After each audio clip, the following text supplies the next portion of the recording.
Hello, Self-Compassionistas. Welcome to week 3 of spelling sessions. And in this week's word, we have the word vulnerability.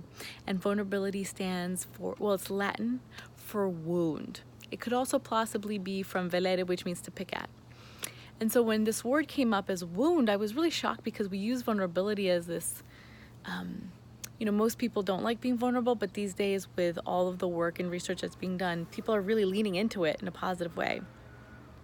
And so when I thought about wound, if you've read the Instagram post or you're reading the blog that this is attached to, you've seen that I have that Band-Aid analogy of how when we are wounded, we try to cover it up. We put a Band-Aid on it, and that can get really sticky. The Band-Aid works for a little bit, but it's not until we air it out that we get to heal. And similarly with emotional wounds. When we try to hide it, we're really hiding ourselves. We're keeping ourselves from others and the connections that we can create that can create the healing that we need. And so this week with today's video, I also pulled a card from the Color Mage Color Oracle. It's a sacral chakra card. It's number 11. It's snuggle, and it represents human touch, which to me, this is a human connection card. This is being with people card, right? This is reaching out and touching someone card. And that is based on the Wednesday session of spellings, which was not saved because of poor internet connection. Vulnerable, being a vulnerable right there. Showing my wound of connection, internet connection. What I've noticed is that people isolate when they are wounded.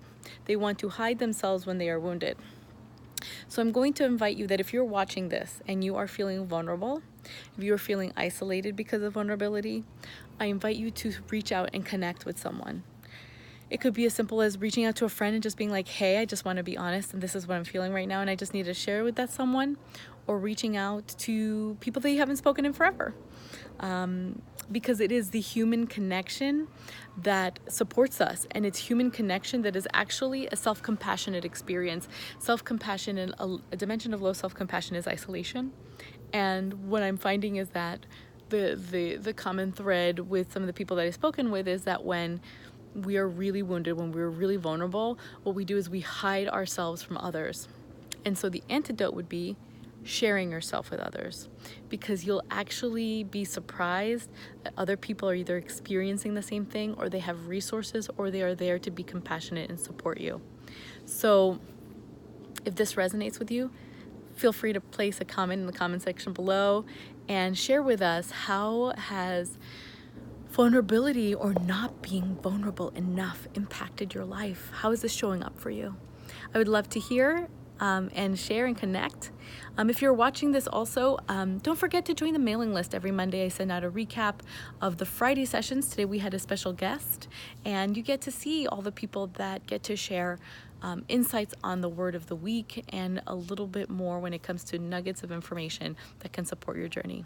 So thank you for watching, thank you for being here, and I wish you all a wonderful week. And may the words that we use in this spelling session cast beautiful spells in your life that empower the way you show up.